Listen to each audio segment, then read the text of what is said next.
what I'd like to do in the half an hour is touch a little bit on a project that I did last year. I don't know, is Anne-Marie here? Is she wave at me if she's here? Because she was one of the teachers involved in the project, which was looking at 3D in education. And I have to say, I'm not technical. I can't even change the TV channels now. I have to ask my children to change the TV channels because it's very complicated now. Yeah? I have a Twitter account that I never use.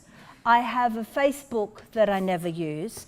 So I'm not a very good advertisement for digital work. So why am I here? Well, as they said in the introduction, I do look at learning.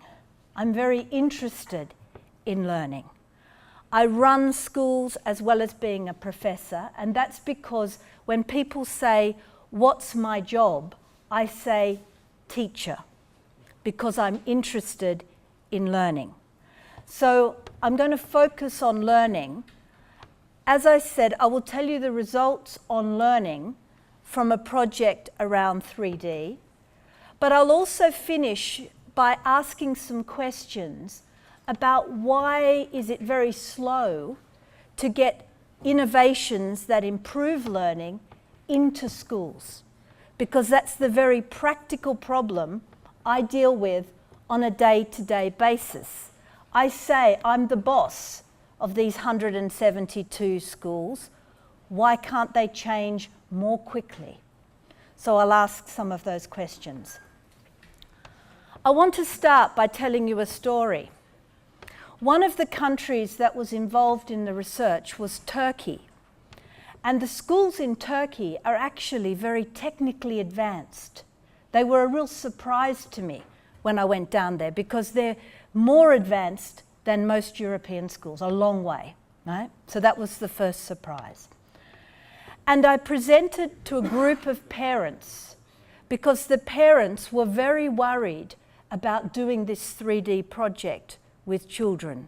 They said, is it going to damage their eyes? Is it a waste of money? You know, the parents were very critical. And I showed the 3D to the parents, and it happened, the thing I showed them was the ear. And after I'd showed them, this woman came up to me, and she's wearing all her veils, and she was crying. And she said, "I'm deaf, and I never understood why I was deaf until I saw it in the 3D.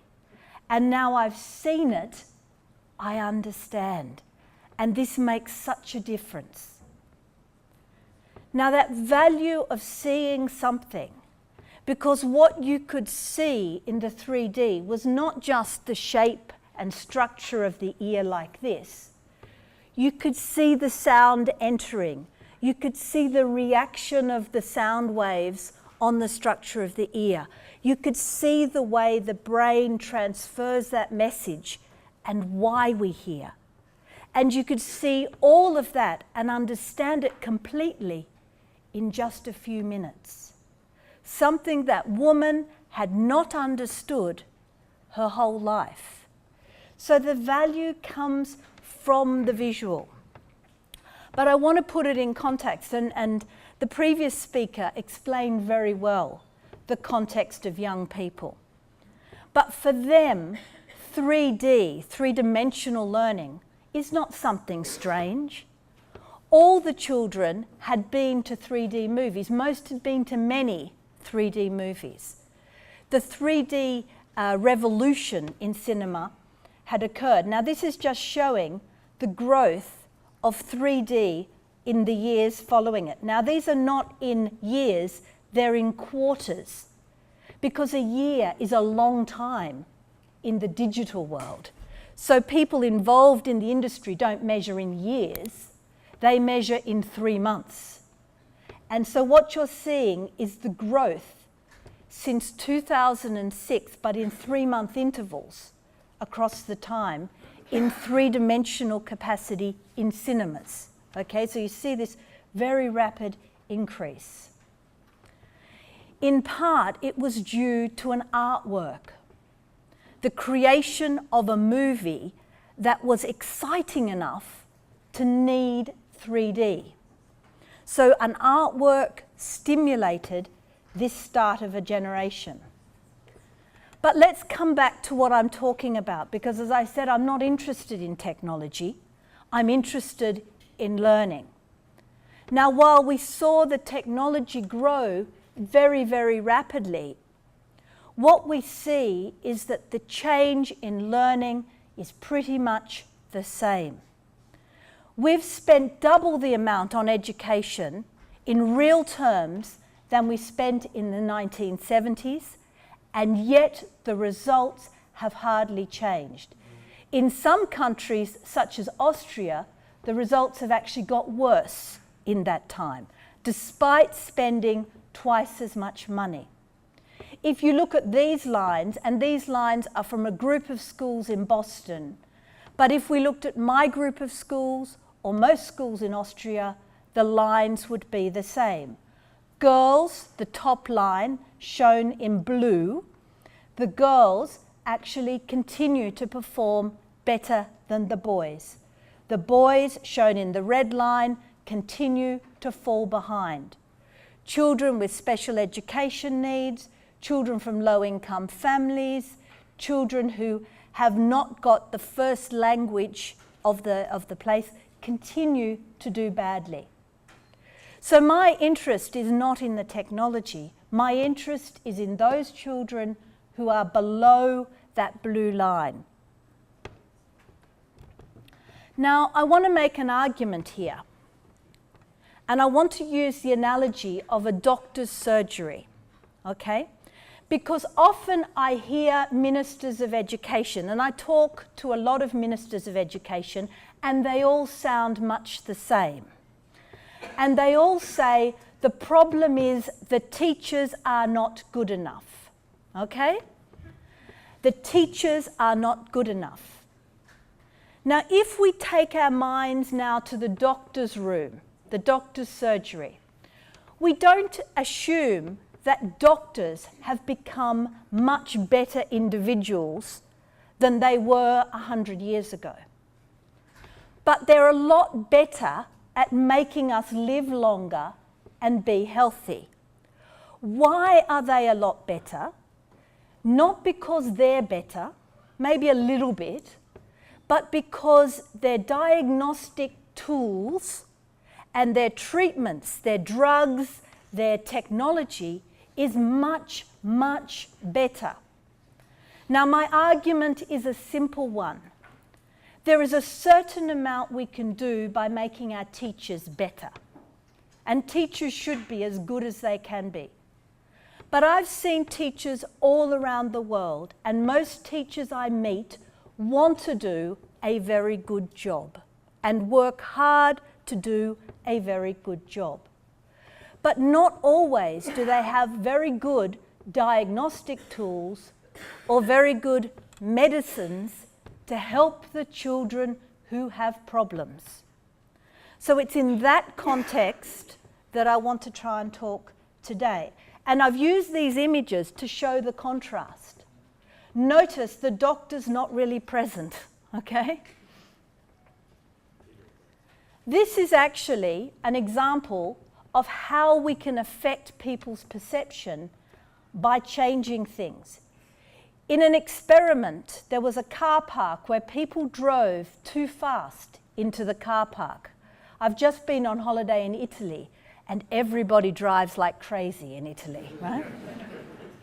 And what they've got coming out in this car park is a 3D animation, it's fake, of a child coming across the path. That makes people slow down, right? It affects the behavior of the drivers. Increasingly, we rely on good images, good medicine in this case, to understand the world. We can visualize complicated things more easily if we have some good pictures to work it out. This picture is actually somebody explaining nuclear energy and the values and the problems of nuclear energy. It's complicated, so it's best to explain it in an image. To go back to my example of the doctor, do you want the doctor to perform your heart operation who has read the book, or do you want the doctor to perform your heart operation who's seen the heart? Which one do you want? Huh? Also, we know that the printed word has limitations, because even when we read letters, we read those as a series of images. And it doesn't matter that they're all spelt incorrectly, right? We still understand it because we understand the visual shape of what it should say, even for those who don't speak English as the first language. This is not new. This is not an amazing technological discovery. Aristotle spoke of it. To learn, you need to form pictures. First thing you must do. The advantage of the technology, and this is where the technology to me is exciting, is that it gives you access to better pictures than we've ever had before in the classroom. When you see those pictures, the learning becomes easier to digest, easier to take in and make sense of it. For children to understand how things work, they have to be able to see it as a whole and then see it as individual parts. This is when we start to get excited by what the technology does. So this is the piece of research. And I want to talk about the research because there are some interesting characteristics of how the research was organised as well as the results that were found. So the project was called Life 1.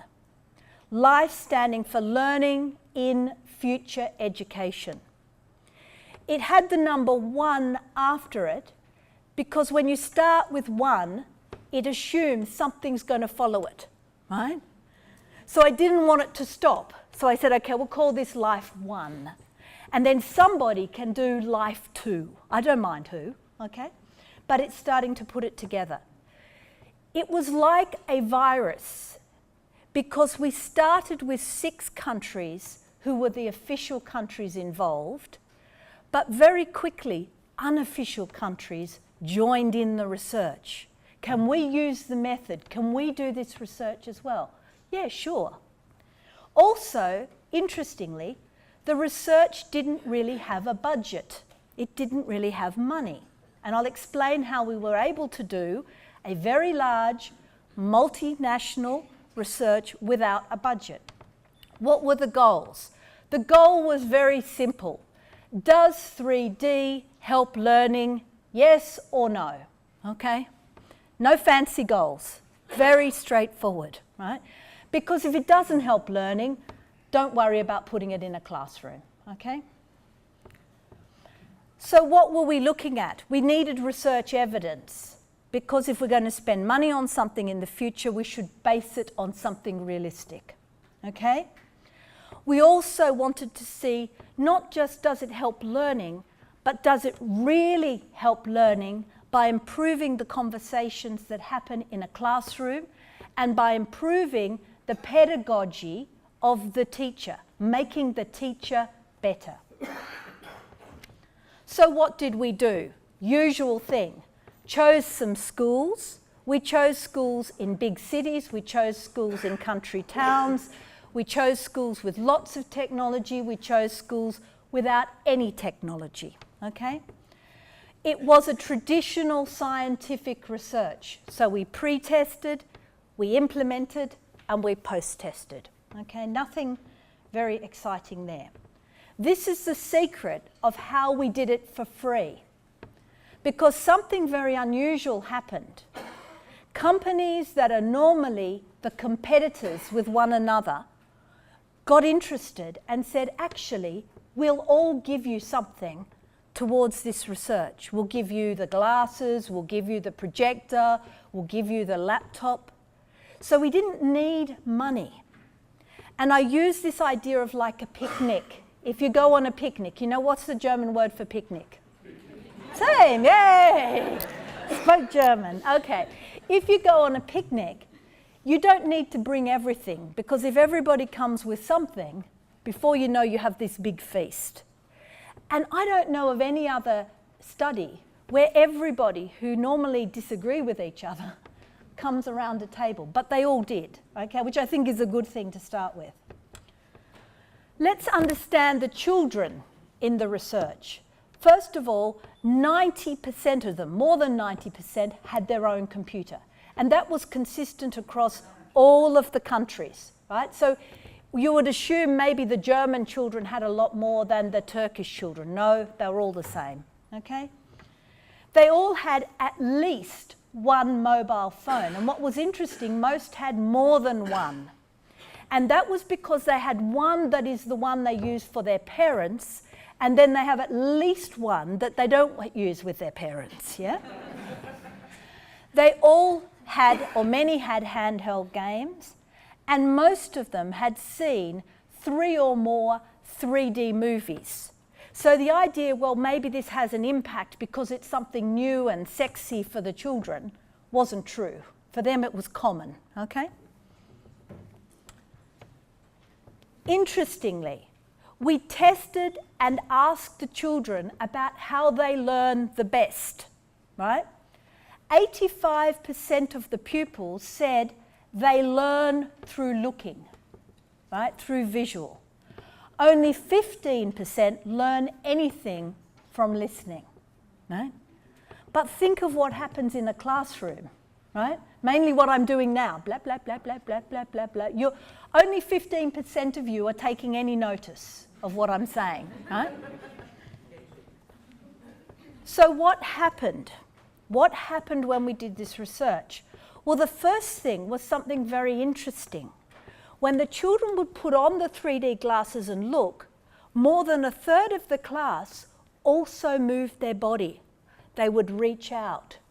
They would do this. They would move their tongues, move their eyes. You know, all sorts of strange body things happened, okay?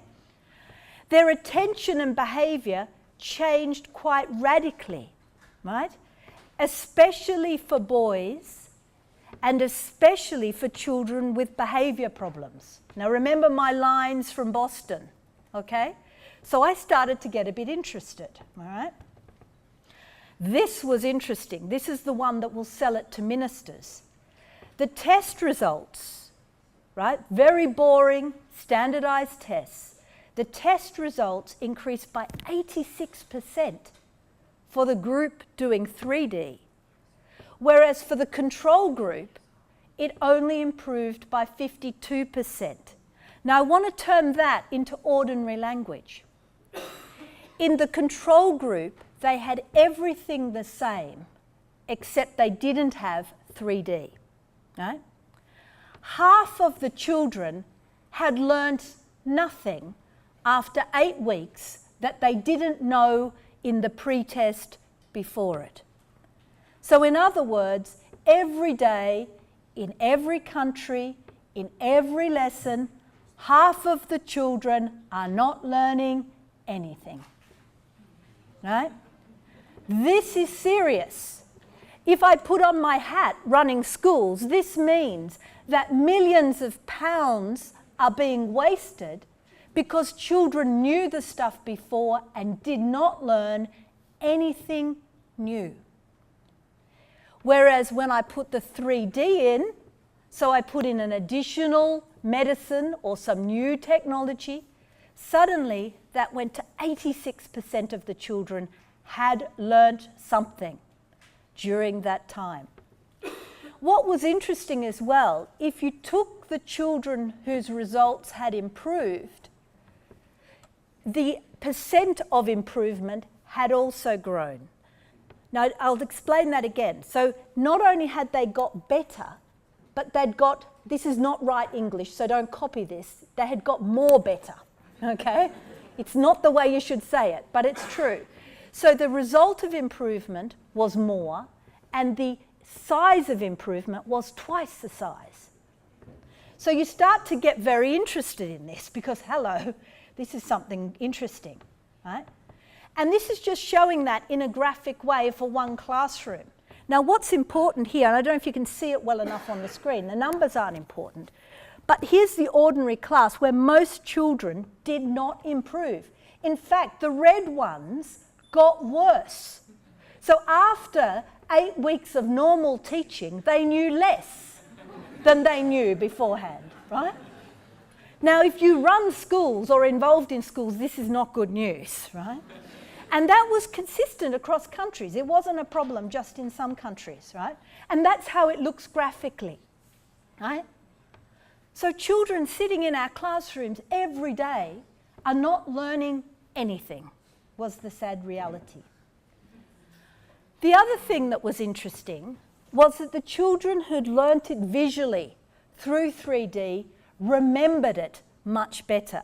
Because the other thing we did was after the whole research was over, it went for 10 weeks, we went away, I came back 6 weeks later to see what the children remembered, because maybe they'd forgotten everything. The ones that had 3D remembered a lot more. And not only did they remember more, they could explain things better. They could tell me much more of what they'd learnt. So here's just a quick, and I'm going to go really fast through these. By the way, in your book of notes, I have all the details of the study. I'm only giving you like little bits, yeah? This is a classroom in Turkey. I thought you'd just be interested to see the classes. So this is a classroom in Turkey. By the way, the children were all between 11 and 13 years of age. Yeah? What did the children say? Okay, the views of the learner. I get it because it's there. That comment came up all the time. It's there. And it's big, because when it's 3D, it's active 3D. So it comes out and it's here, right, in front of your eyes. This is an interesting one. Teachers talk a lot, and you sort of just tune out. It's probably what you're doing now. But when you see things, it really makes sense. Another child. I really want to say thank you for the Life One project. Sometimes we are bored, but 3D is really not boring. I love 3D and I love to do this project. The next one says, and it's really important, it's real, right? It's real. Of course, it's not real, but to them, they could see it. This is also in the Turkish classroom. Now, here's some interesting things. I asked the children, how has doing this project changed your teacher?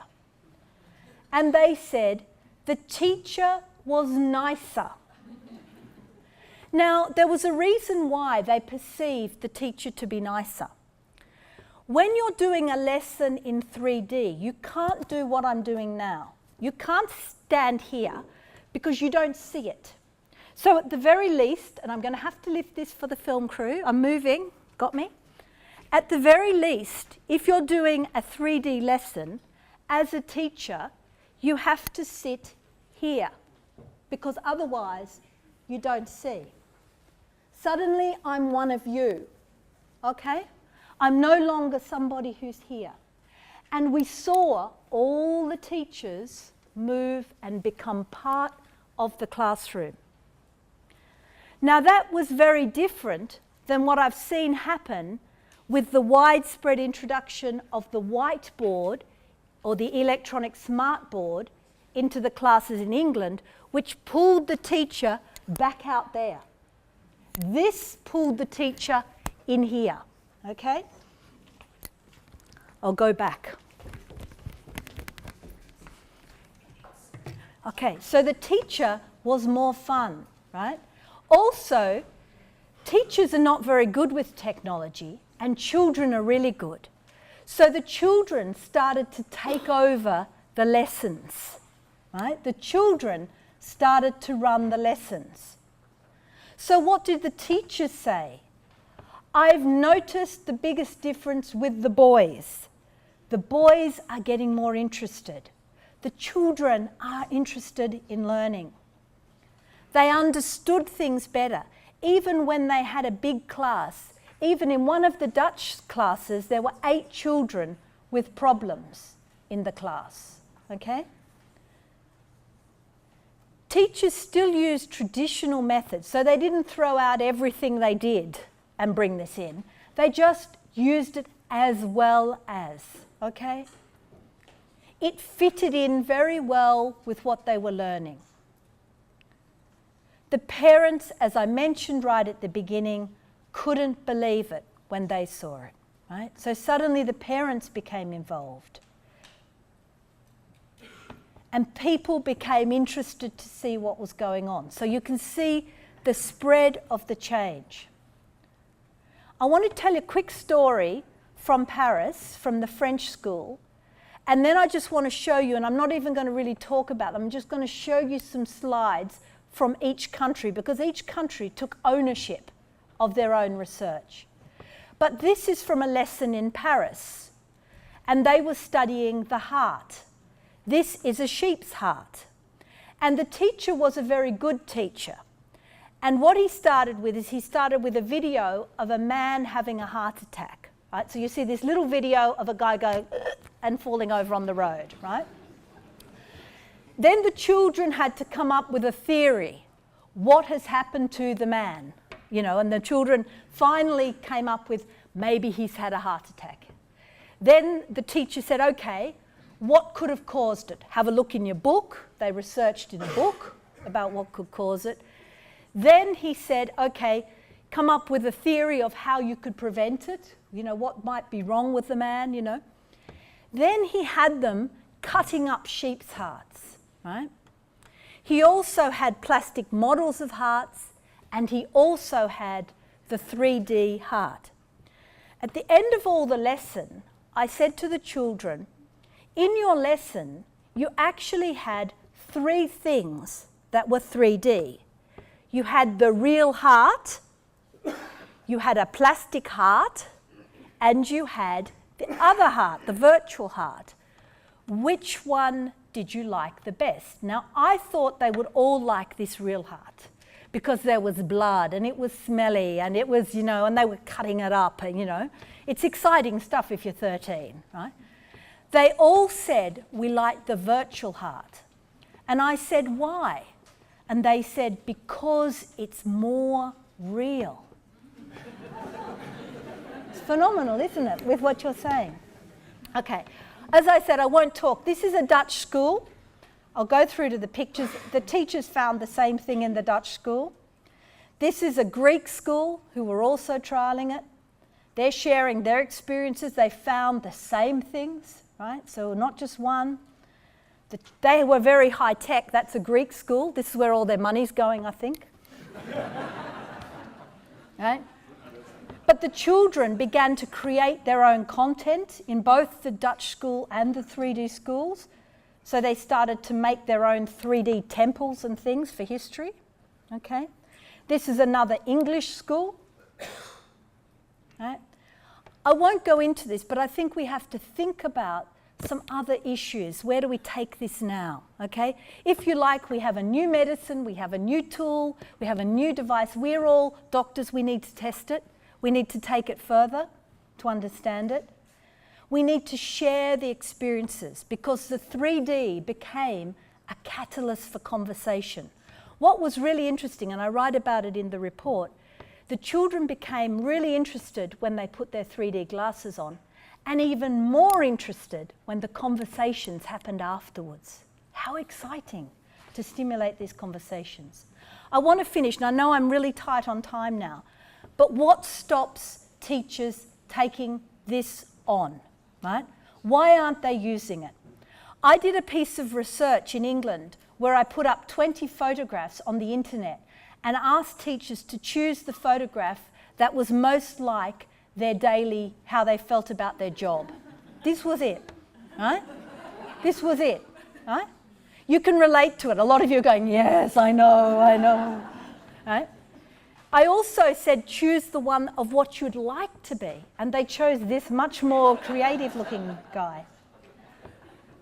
We do need more 3D content. Now maybe that's going to happen because kids are going to generate their own. You can now Google image 3D content, so you can get it, because the problem when we did the research, there wasn't that much out there, but there is now, there's more. Right? There's more companies starting to make content, so there's more subjects you can use it for. And I want to just think about how we think of education, and then I'll finish, okay? And I've done this visually for you. Before, like when I first came out as a teacher, which was in the late 70s, you can guess how old I am now if you do some maths, right? But when I first graduated as a teacher, primarily education was run by the state, right? There was some private schools and very little input from the individual, right? This was how it ran. You know, you'd get books of this is what you have to teach, right? If we look at what's happening now, you see the responsibility in some places, particularly, for example, in England and Sweden, it's now free schools. So you have private concerns running the schools.